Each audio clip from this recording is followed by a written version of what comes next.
चलिए, नमस्कार जी, स्वागत सत्कार अभिनंदन राम राम, जय श्री कृष्ण, राधे राधे। कैसे हैं आप सभी?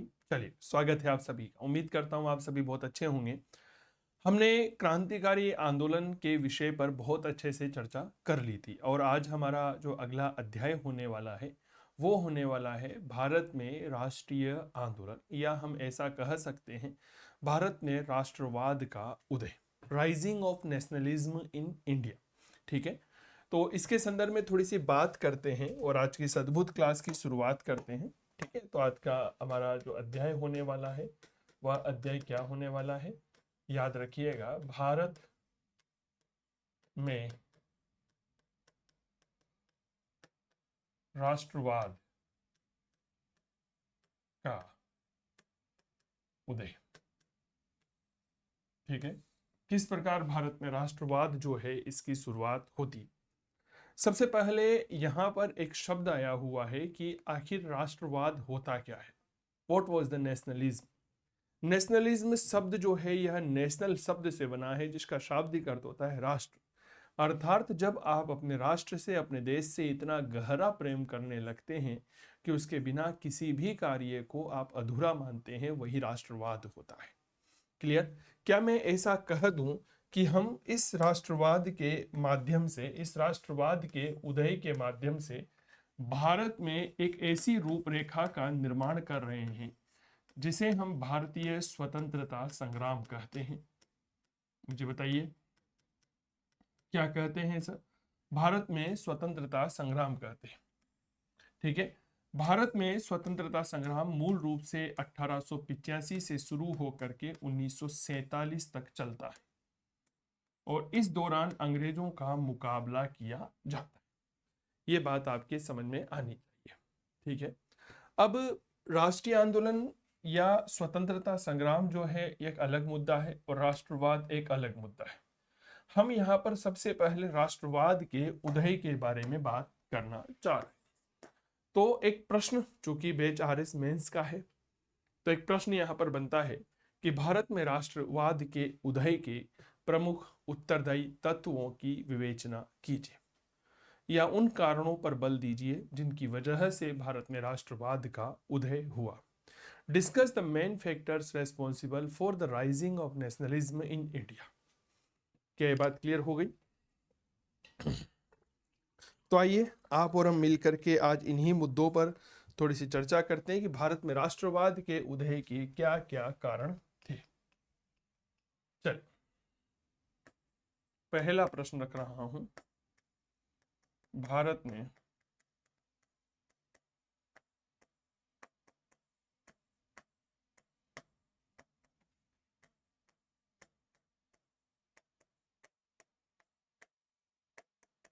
क्या कारण थे। क्या ये बात क्लियर हो गई? एक बहुत अच्छा प्रश्न है यह कि साहब आपको जो है वह राष्ट्रवाद के उदय के कारणों पर बल देना, ये बात समझे। ठीक है कि सर आखिर ऐसे क्या कौन से फैक्टर्स थे जिनकी वजह से भारत में राष्ट्रवाद का डेवलपमेंट होता है। एक तत्व नहीं होगा, कई सारे तत्व होंगे। जैसे भारत में सामाजिक धार्मिक सुधार आंदोलन हुआ पहला, समाचार पत्र हुए, अंग्रेजी शिक्षा और विदेशी घटनाएं हुई, लॉर्ड लीटन ने प्रतिक्रियावादी नीति की शुरुआत करी, राजनीतिक संस्थाओं का विकास होने लगा, देश की स्थिति इस तरह बिगड़ने लगी कि अर्थव्यवस्था हमारी कमजोर होने लगी थी। ठीक है, तो ये कुछ महत्वपूर्ण कारण माने जाते हैं। तो शुरुआत कैसे करते हैं? शुरुआत इस तरह से किया जाता है कि भारत में राष्ट्रवाद के उदय के निम्नलिखित कारण थे। भारत में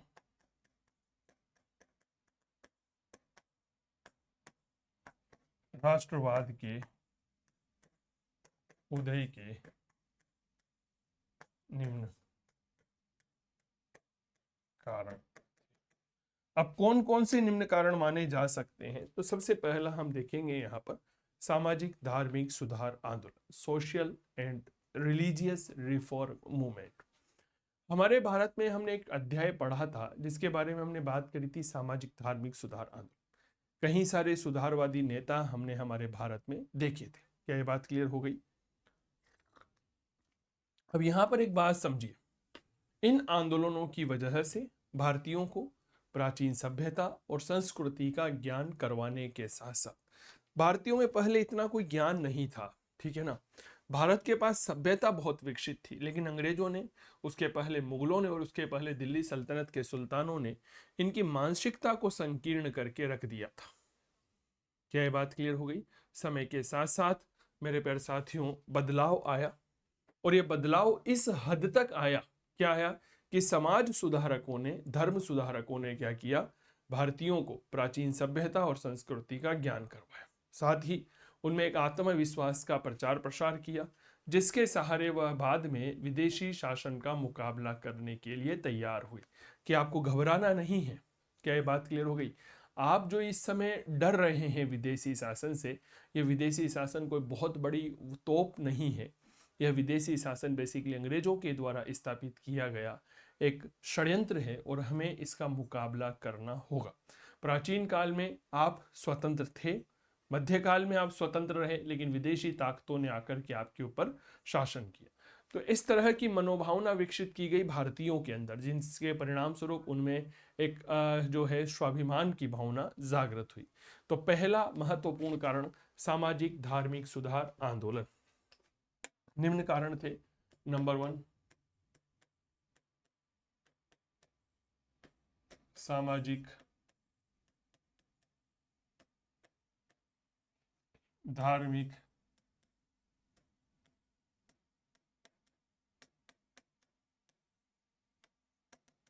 सुधार आंदोलन। ठीक है, चल अब हम इसको किस तरह से पढ़ेंगे? इसको इस तरह से पढ़ेंगे कि इन आंदोलनों ने भारतीयों को प्राचीन सभ्यता और संस्कृति का ज्ञान करवाने के साथ साथ उनमें एक आत्मविश्वास का संचार किया था। लिखिएगा, इन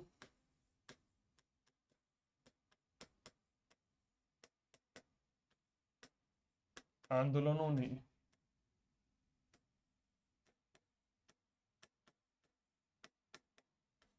भारतीयों को प्राचीन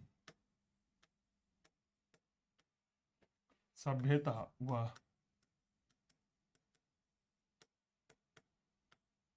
संस्कृति का ज्ञान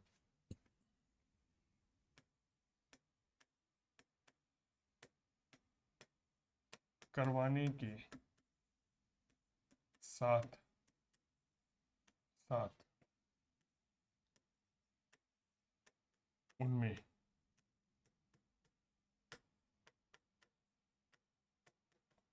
आत्मविश्वास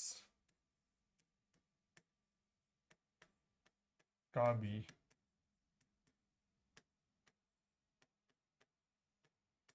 संचार किया।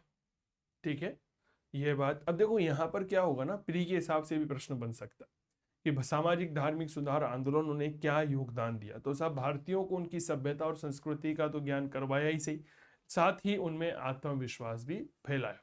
इसके सहारे वह बाद में विदेशी शासन का मुकाबला करने के लिए तैयार हुए।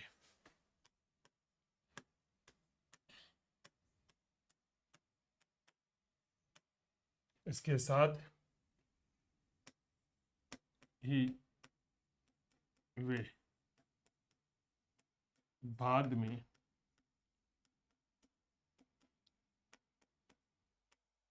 विदेशी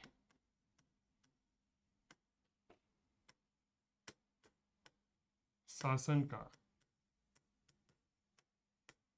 मुकाबला करने के लिए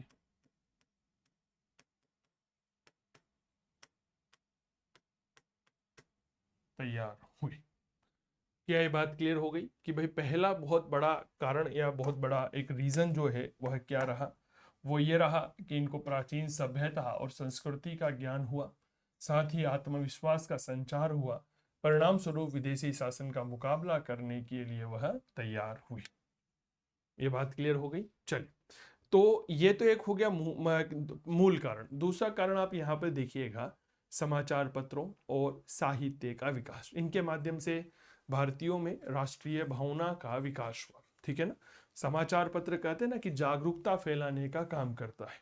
सुबह का समाचार पत्र भूतकाल की वर्तमान में जानकारी देकर के हमें भविष्य के लिए तैयार करता है। समाचार पत्रों के बारे में कहा जाता है, तो क्या कहा जाता है?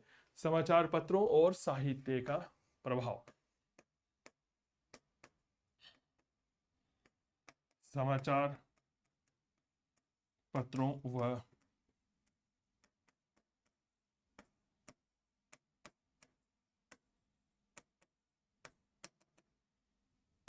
साहित्य का प्रभाव क्या है कि इनके माध्यम से भारतीयों में राष्ट्रीय भावना का विकास हुआ। अब थोड़ी सी गर्मी हो गई है ना, है ना? आप लोगों को भी पढ़ते पढ़ते लगती होगी, लेकिन एक बात याद रखिएगा, मैं हमेशा अपने इतिहास विषय के विद्यार्थियों से कहता हूं कि जो पानी से नहाता है वह लिबास बदलता है, लेकिन जो पसीने से नहाता है वह इतिहास बदलता है। निर्भर आपके ऊपर करता है। क्लियर? तो इनके माध्यम से भारतीयों में राष्ट्रीय भावना का विकास हुआ।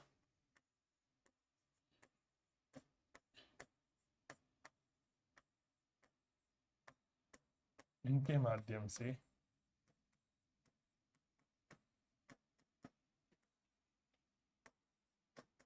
भारतीयों में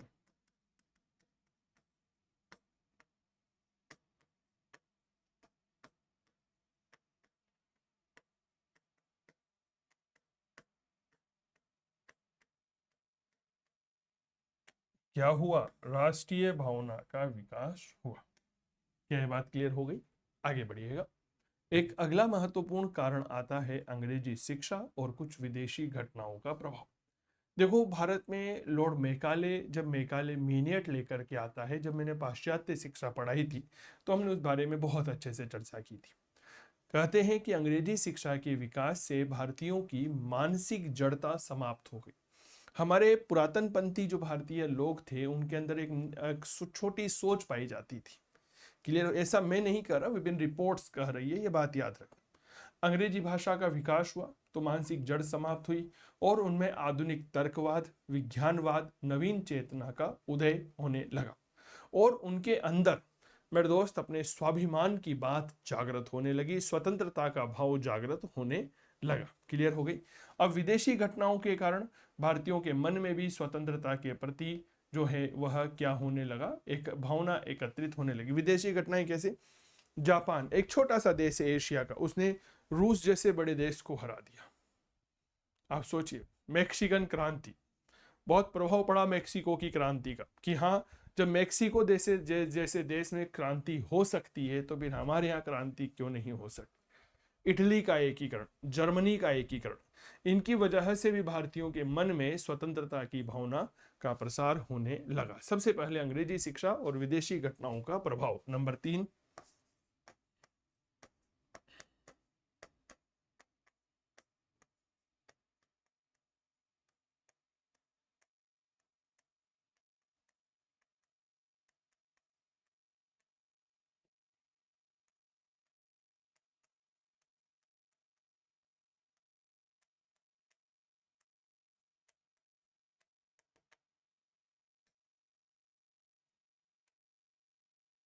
चलिए क्या लिखना है कि अंग्रेजी शिक्षा के विकास से भारतीयों की मानसिक जड़ता समाप्त हुई। लिखेंगे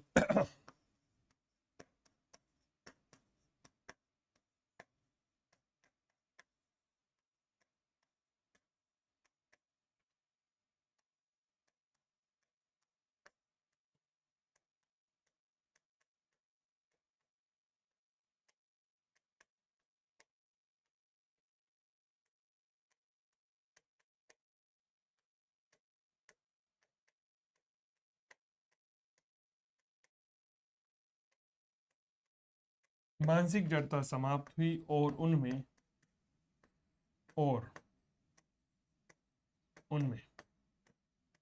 सामाजिक जागृति,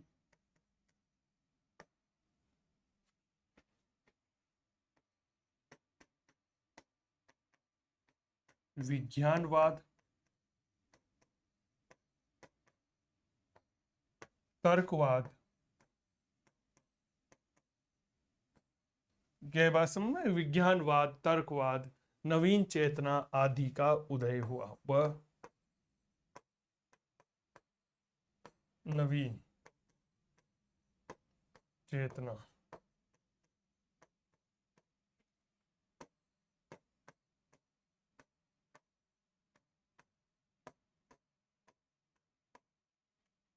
आदि का उदय हुआ। क्लियर हो गई कि साहब अंग्रेजी शिक्षा ने तो बहुत प्रभाव डाला, भारतीयों की मानसिक जड़ता को समाप्त किया, उनमें कहीं ना कहीं सामाजिक जागृति, विज्ञानवाद, तर्कवाद और नवीन चेतना आदि का विकास हुआ। क्लियर हो गई। विदेशी घटनाओं के कारण भारतीयों के मन में भी स्वतंत्रता के प्रति भावना एकत्रित हुई थी। अगली बात लिखेंगे,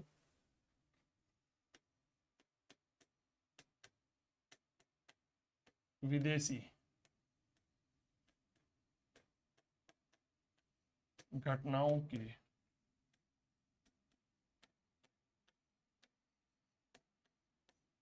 कारण भी भारतीयों के मन में स्वतंत्रता की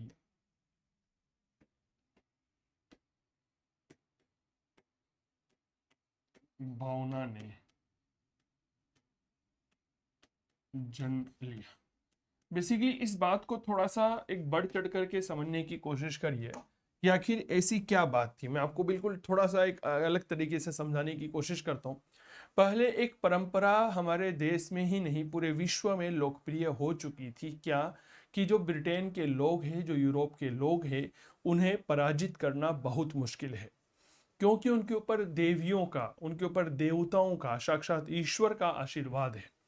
क्लियर हो गई। ब्रिटेन के बारे में कहा जाता था, उसके साम्राज्य के बारे में कहा जाता था कि ब्रिटेन का सूरज कभी अस्त नहीं होता था। लेकिन जापान ने रूस को पराजित कर दिया, मेक्सिको की क्रांति हो गई, मंचूरिया पर अधिकार कर लिया। तो ये छोटी छोटी घटनाएं जिसने विश्व के रंगमंच पर हमारे भारत जैसे देश के लोगों को बड़ा आकर्षित किया। उन्होंने कहा कि जो व्यक्ति कभी पराजित नहीं हो सकता, एक दिन उसे भी पराजित किया जा सकता है। मेरी बात समझ रहे हैं? इनका बेहद इफेक्ट पड़ा। तो यह घटना हमें यहाँ पर देखने को मिलती। इसके बाद एक घटना आती है लॉर्ड लीटन, 1776 से 1876 से 1880 के बीच में लॉर्ड लीटन भारत का गवर्नर जनरल या भारत का वायसराय बना। इसकी प्रतिक्रियावादी नीति इसने अपनाई। प्रतिक्रियावादी नीति का मतलब क्या होता है कि जब आपके पास कुछ भी नहीं होता है उस समय भी आप बहुत कुछ करते हैं। जैसे क्या हुआ, 1876 में भारत का वायसराय बनकर आया लॉर्ड लीटन। इसके आने के समय भारत में अकाल की स्थिति बनी हुई थी। 1877 में भयंकर अकाल पड़ा हुआ था, फ्लेग नाम की एक महामारी फैली हुई थी। फिर भी इसने दिल्ली का एक भव्य दरबार लगाया और इस भव्य दरबार में काफी पैसा खर्च किया। ये लॉर्ड लीटन ने वही 1878 में वर्नाकुलर प्रेस एक्ट पारित करके समाचार पत्रों पर प्रतिबंध लगा दिए। इसने सिविल सेवा में आयु कम कर दी। सिविल सेवा परीक्षा में आयु कम करने का उद्देश्य क्या था? ताकि भारतीय जो हैं उनको सिविल सेवा परीक्षा में आने से रोका जा सके, क्योंकि हमारी भारतीय में क्या होता था, बच्चों की पढ़ाई बहुत बाद में शुरू हुआ करती थी। मेरी बात समझ रहे हैं ना? तो सिविल सेवा में भारतीयों के प्रवेश को रोकने के लिए इसने सिविल सेवा परीक्षा में आयु कम कर दी। अब इन सब नीतियों की वजह से भारतीयों के मन में अंग्रेजों की जो छवि बनी हुई थी वह पूरी तरह सत्यानाश हो गया। तो अगला लिखेंगे लॉर्ड लीटन की प्रतिक्रियावादी नीति। लॉर्ड लीटन की प्रतिक्रियावादी नीति। लॉर्ड लीटन जो है 1876 से 1880 तक भारत का वायसराय रहा। पहला क्या, 1877 ईस्वी में भारत में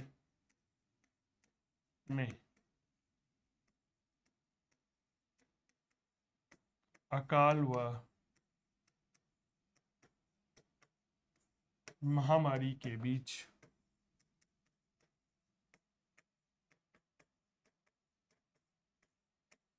दिल्ली में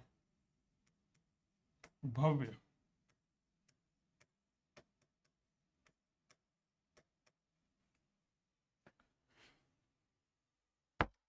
दरबार का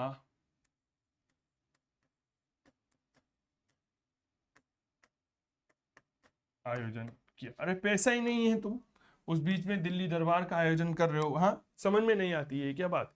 1878 में यह वर्नाकुलर प्रेस एक्ट लेकर के आता है। ठीक है।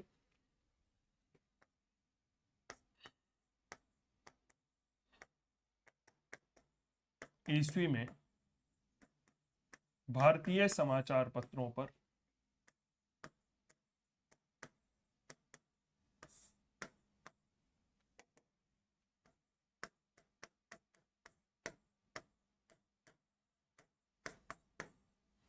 प्रतिबंध शब्द अच्छा नहीं रहेगा, रोक लगेंगे। रोक लगाने के उद्देश्य से, लगाने के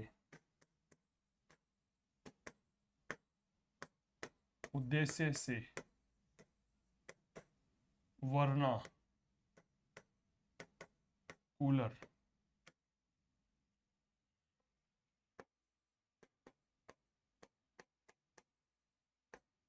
एक्ट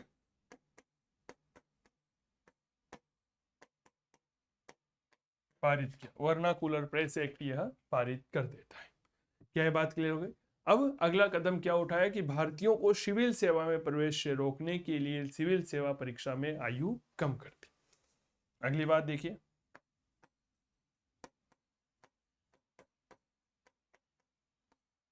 भारतीयों का सिविल सेवा में प्रवेश रोकने के लिए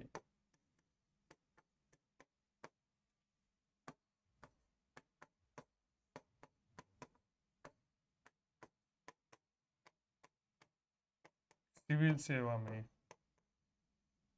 आयु कम कर दी। अब ये सारे काम किए गए है ना। अब ये सारे काम करने की वजह से भारतीयों के मन में, मेरे दोस्त, अंग्रेज साम्राज्य के प्रति क्या होने लगा, एक विद्रोह की भावना जागृत होने लगी कि अंग्रेज क्या चाहते हैं, हमें उंगलियों पर नचाना चाहते हैं। मेरे दोस्त, एक बहुत बड़ी, एक तरह से कह सकते हैं, यह त्रासदी होने वाली थी अंग्रेजों के लिए और एक अवसर होने वाला था भारतीयों के लिए। इस बात को समझिएगा। ठीक है। इसके बाद अगली महत्वपूर्ण घटना हुई राजनीतिक संस्थाओं का विकास। इन संस्थाओं ने क्या किया, इन संस्थाओं ने भारतीयों में यह आशा जगाई कि संगठित होकर सरकारी अत्याचारों का मुकाबला किया जा सकता है। अरे जब तक तुम्हारे पास एक नेता नहीं होगा, क्या तब तक तुम्हें तुम्हारे अधिकारों की जानकारी मिलेगी क्या? नहीं मिलेगी, संभव ही नहीं है। तो इन संस्थाओं ने भारतीयों को यह आशा जागृत की, यह आशा जगाई कि संगठित होकर के सरकारी अत्याचारों का मुकाबला किया जा सकता है। इसे हम क्या कहते हैं, राजनीतिक संस्थाओं का विकास कहते हैं। नंबर 5,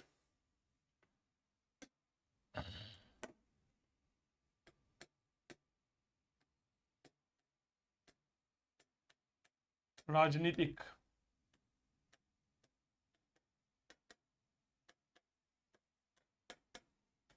संस्थाओं का विकास। इन संस्थाओं के विकास ने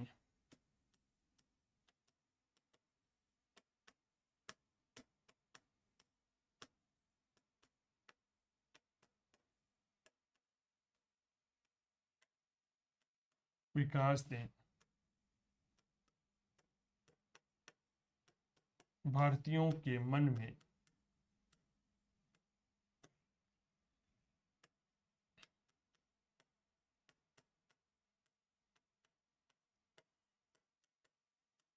जागृति पैदा की कि सरकारी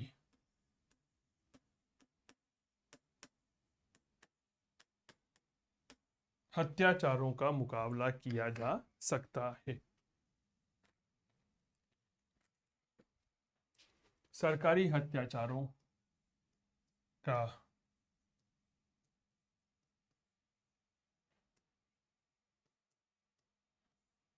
मुकाबला किया जा सकता है। तो क्या मैं दूसरे शब्दों में अगर कहूं कि राजनीतिक संस्थाओं के विकास के माध्यम से भारत की जनता को एक नेता मिल गया था, तो जी हाँ, बिल्कुल ऐसा कहा जा सकता है। क्लियर हो गई बात। चलिए, तो ये हो गया हमारा एक अगला पॉइंट। अगला क्या देखेंगे साहब, कि देश की स्थिति बिगड़ रही थी इस समय, कि देश की आर्थिक स्थिति जो है, देश की बिगड़ती हुई आर्थिक स्थिति।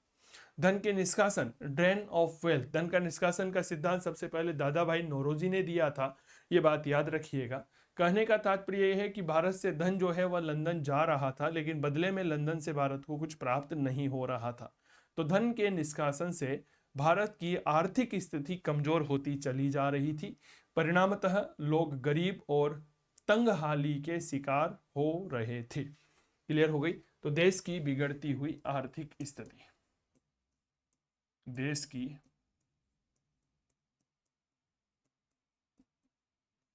बिगड़ती हुई आर्थिक, इसमें धन निष्कासन के अलावा आप महामारी और अकाल भी लिख सकते हैं, तो मैं उसी हिसाब से लिखूंगा। लगातार पड़ते अकाल,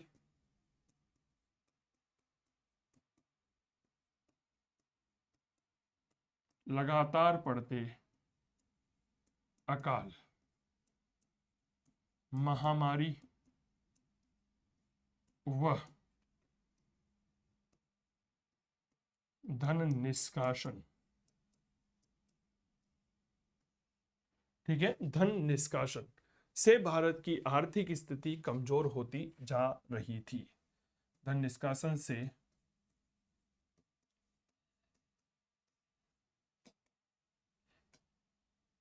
भारत की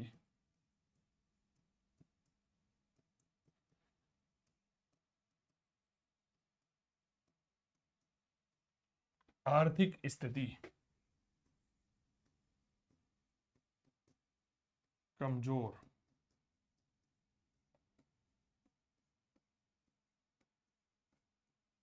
होती जा रही थी। परिणामतः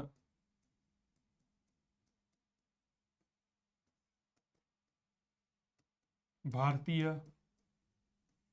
गरीब व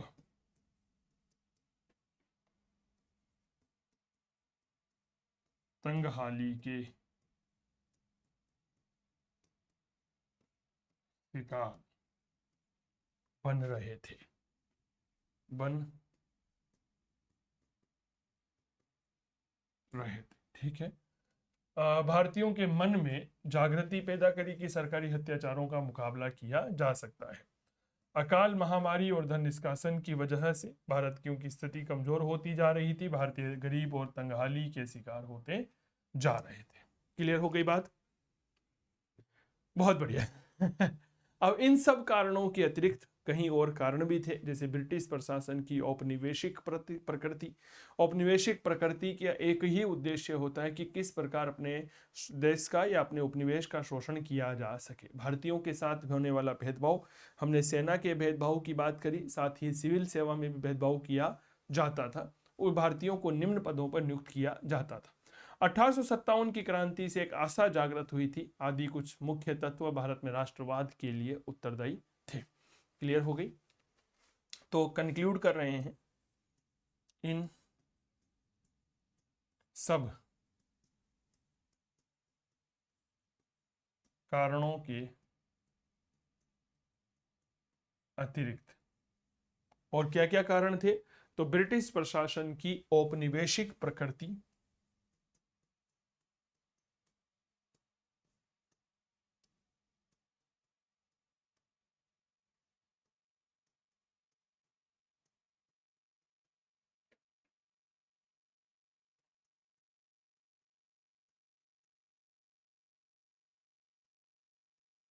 औपनिवेशिक प्रकृति हो गई, ठीक है ना, कि भाई हाँ अंग्रेजों का तो एक ही उद्देश्य है साहब कि शोषण करो जितना कर सकते हो। क्या ये बात क्लियर हो गई? भारतीयों के साथ भेदभाव,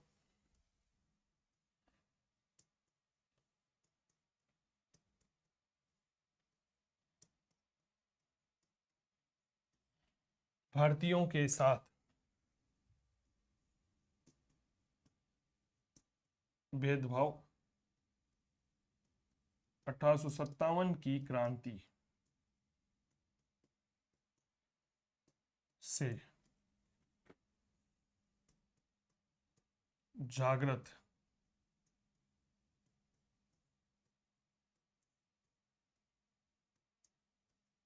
आशा की किरण, भेदभाव और 1857 की क्रांति से जागृत आशा की एक किरण। बताओ भाई ये बात क्लियर? चले, आदि कारणों की वजह से, आदि कारण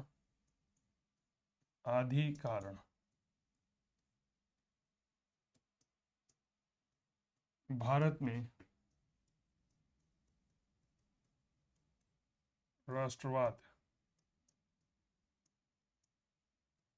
के उदय के लिए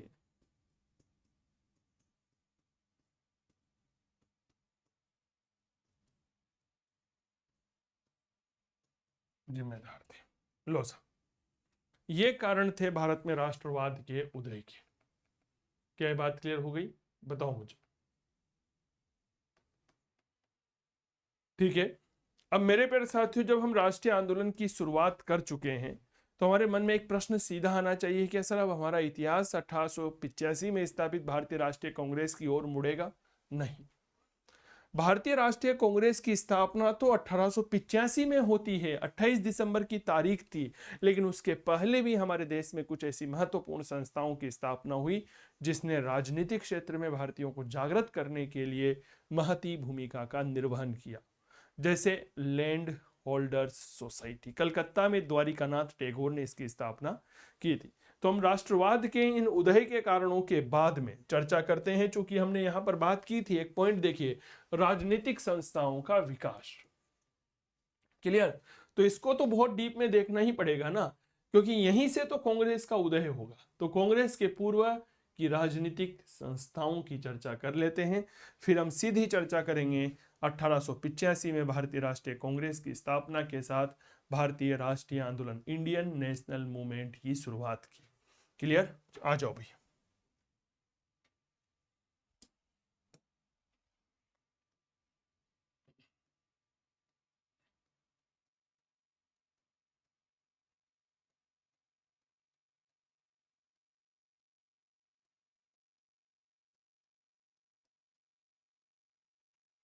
कांग्रेस से पूर्व स्थापित राजनीतिक संस्था, कौन कौन सी संस्थाएं थी जो कांग्रेस की स्थापना के पहले स्थापित हुई थी? तो सबसे पहले नाम आता है लैंड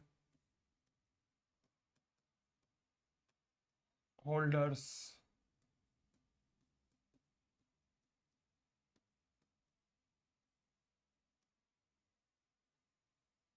सोसाइटी। सबसे पहले एक सोसाइटी का नाम आता है लैंड होल्डर सोसाइटी। क्या है लैंड होल्डर सोसाइटी, थोड़ा सा समझिएगा। 1838 में कलकत्ता में, कभी कभी हमारा प्रश्न इस तरह भी पूछ लिया जाता है ना, प्री में पूछ लिया जाता है ऑब्जेक्टिव के फॉर्मेट में, कि बताइए कांग्रेस की स्थापना के पहले कौन सी राजनीतिक संस्थाओं की स्थापना हुई थी। सुमेलित करने वाला भी बन जाता है, सवाल भी पूछ लिया जाता है, तो मानसिक रूप से आप तैयार रहिएगा। तो 1838 की बात है, कलकत्ता में द्वारिकानाथ टैगोर ने इस संस्था की स्थापना की। यह भारत की पहली राजनीतिक संस्था थी। अब इस लैंड होल्डर सोसाइटी, नाम से ही पता चल रहा है, लैंड यानी कि जमीन को रखने वाले, जमीन को रखने वाले यानी कि जमींदार। तो इसका एक उद्देश्य केवल केवल यही था कि जमींदारों के हितों का संरक्षण किया जा सके। क्लियर? आम जनता से कोई मतलब नहीं था, जमींदार जो थे ना, उनके हितों का संरक्षण करना इसका मूल उद्देश्य था। तो लिखिएगा,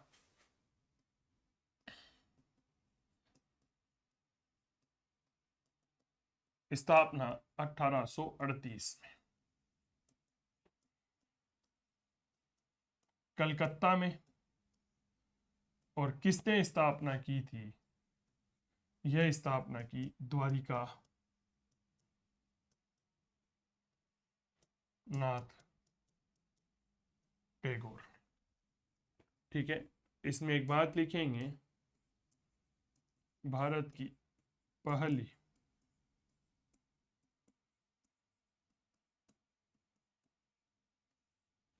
राजनीतिक संस्था। ठीक है, इसका उद्देश्य क्या था? जमींदारों के हितों का संरक्षण करना। जमींदारों के हितों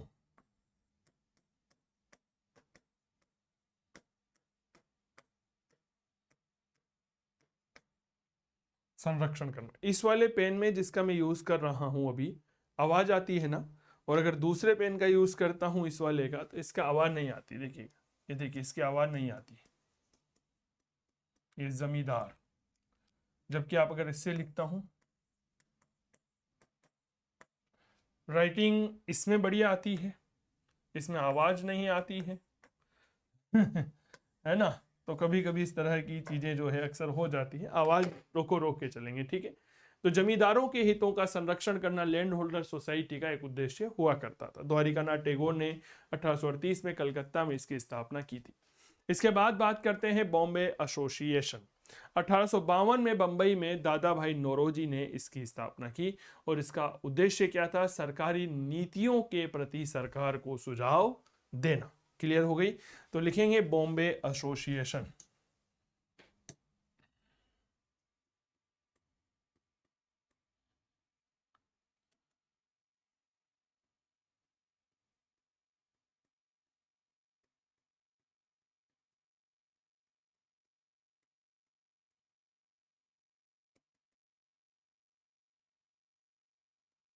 ठीक है,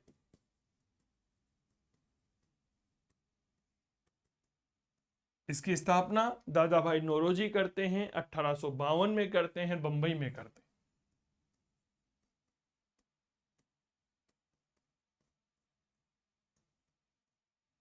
बंबई में।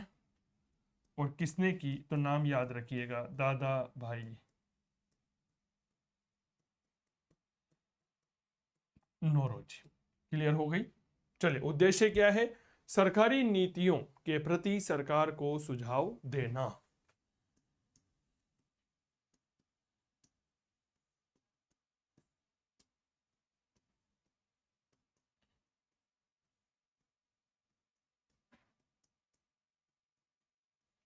सरकारी नीतियों के लिए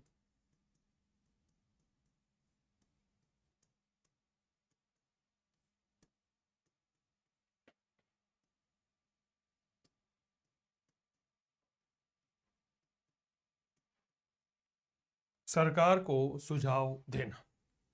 बॉम्बे एसोसिएशन लिख लो। क्लियर? चलिए, इसके बाद थोड़ी सी बात करते हैं। तो एक संस्था 1875 में कलकत्ता में स्थापित की गई थी। स्थापना करने वाला व्यक्ति था शिशिर कुमार घोष। और संस्था का नाम था इंडियन लीग। इसका उद्देश्य क्या था?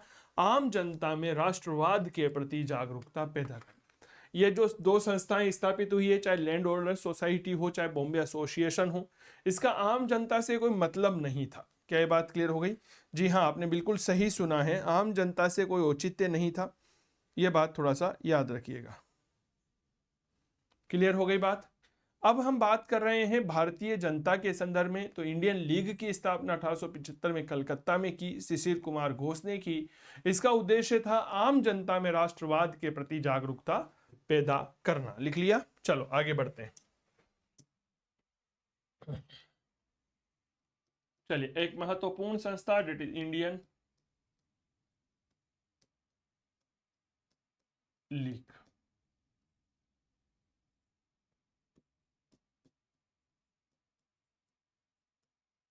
स्थापना 1875 में कलकत्ता में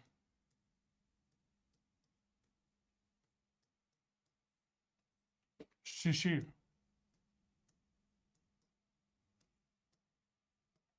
कुमार घोष के द्वारा।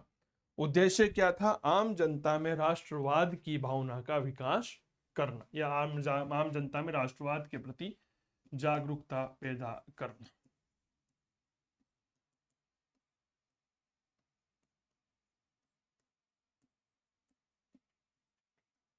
आम जनता में राष्ट्रवाद के प्रति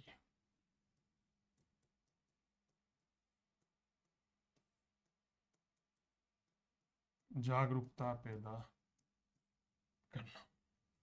क्लियर हो गई बात? चलिए, इसके बाद हम अगली संस्था देख रहे हैं और उसकी अंतिम संस्था होगी, क्योंकि इसके बाद सीधा 1885 में, मेरे दोस्त याद रखिएगा, भारतीय राष्ट्रीय कांग्रेस की स्थापना हो जाएगी। इसका नाम आता है इंडियन नेशनल एसोसिएशन, भारतीय राष्ट्रीय संघ या संगठन कह सकते हैं, एक ही बात है।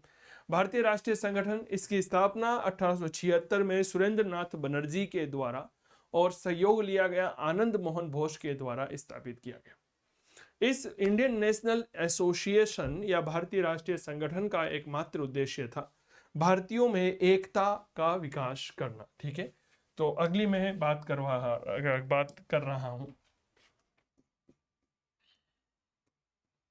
दैट इज इंडियन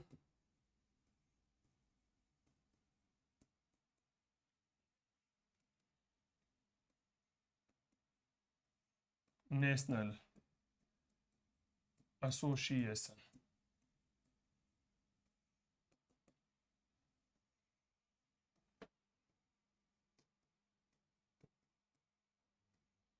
भारतीय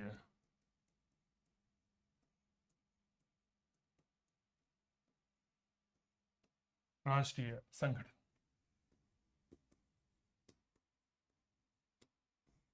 नाम याद रह जाएंगे ना, कुछ ज्यादा बहुत बड़ा रॉकेट साइंस नहीं चल रहा है जी, बहुत साधारण सी बातें हैं। 1876 में कलकत्ता में सुरेंद्र नाथ बनर्जी और आनंद मोहन बोस के द्वारा स्थापित। 1876 कलकत्ता, सुरेंद्र नाथ बनर्जी प्लस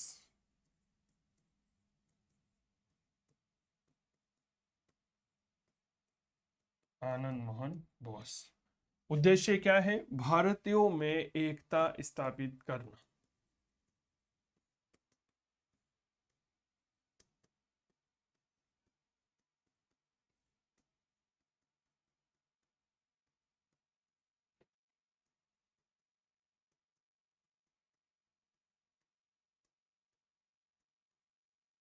लीजिए सर, लिख लीजिए आप, भारतीयों में एकता स्थापित करना। क्या ये बात क्लियर हो गई? ये है हमारे कुछ राष्ट्रवाद की बातें कि भारत में नेशनलिज्म की शुरुआत कैसे मानी जाती है। ठीक है, अब हम सीधा बात करेंगे, जो कल की क्लास में हम देखेंगे। क्या पढ़ेंगे भैया? भारतीय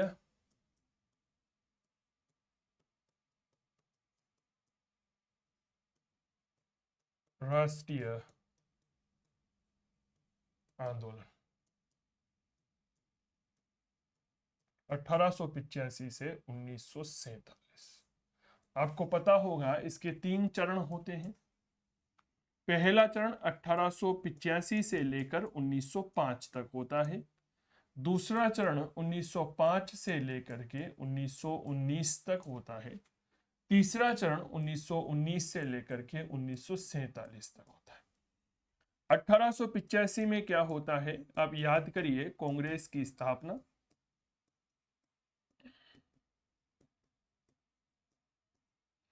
1905 में क्या होता है? डेट इज बंगाल विभाजन। क्लियर? 1919 में गांधी जी का भारत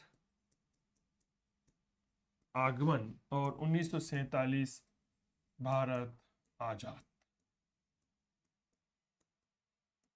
ठीक है, तो हम कल यहां से हमारी इस क्लास को आगे बढ़ाएंगे। 1885 में कांग्रेस की स्थापना। क्लियर हो गई? चलो आज हमने क्या क्या चीजें देखी। सबसे पहले हमने जो हमारी बात करने की कोशिश की, भारत में राष्ट्रवाद की बात हमने की, राष्ट्रवाद के उदय की बात की। ठीक है सर, भारत में राष्ट्रवाद के उदय के क्या क्या कारण माने जाते हैं।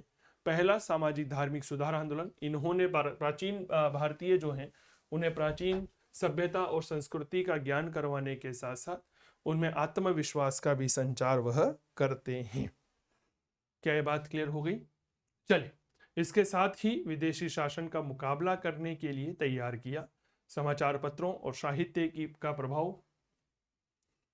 भारतीयों में राष्ट्रीय भावना का विकास हुआ। अंग्रेजी शिक्षा और विदेशी घटनाओं, भारतीयों की मानसिक जड़ता समाप्त हुई। उनमें सामाजिक जागृति, विज्ञानवाद, तर्कवाद और नवीन चेतना का विकास हुआ। विदेशी घटनाओं ने भारतीयों के मन में स्वतंत्रता की भावना पैदा की। लॉर्ड लिटन की प्रतिक्रियावादी नीति, 1877 का दिल्ली दरबार, 1878 का वर्नाकुलर प्रेस एक्ट और सिविल सेवाएं भारतीयों की आयु में कमी कर देना। राजनीतिक संस्थाओं के विकास की बात कर रहे हैं तो भारतीयों के मन में जागृति पैदा करना और सरकारी अत्याचारों का मुकाबला करना। देश की बिगड़ती हुई आर्थिक स्थिति, अकाल, महामारी, धन निष्कासन, भारतीय गरीब और तंगहाल हो गए थे। ब्रिटिश प्रशासन की औपनिवेशिक प्रकृति, भारतीयों के साथ भेदभाव, 1885 1857 की क्रांति भी महत्वपूर्ण है। कांग्रेस के पूर्व कुछ राजनीतिक संस्थाएं स्थापित हुई, जैसे लैंड होल्डर्स सोसाइटी। 1838 में कलकत्ता में द्वारिकानाथ टैगोर ने इसकी स्थापना की थी। भारत की पहली राजनीतिक संस्था मानी जाती है। इसका उद्देश्य जमींदारों के हितों का संरक्षण करना। बॉम्बे एसोसिएशन, 1852 में दादा भाई नौरोजी के द्वारा बंबई में स्थापित, सरकारी नीतियों के संदर्भ में सरकार को सलाह देना। इसके बाद इंडियन लीग। देखो कभी कभी क्या होता है ना, लिखने में मामला गड़बड़ हो जाता है, इसलिए इसको भी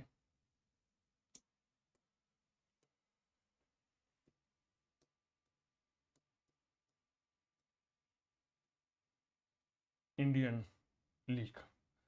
1875 में कलकत्ता में शिशिर कुमार घोष ने स्थापित किया। उद्देश्य था आम जनता में राष्ट्रवाद के प्रति जागरूकता पैदा करना। इसके बाद इंडियन नेशनल एसोसिएशन, भारतीय राष्ट्रीय संगठन, स्थापना 1876 में कलकत्ता में सुरेंद्रनाथ बनर्जी और आनंद मोहन बोस ने की थी। उद्देश्य भारतीयों में एकता स्थापित कर।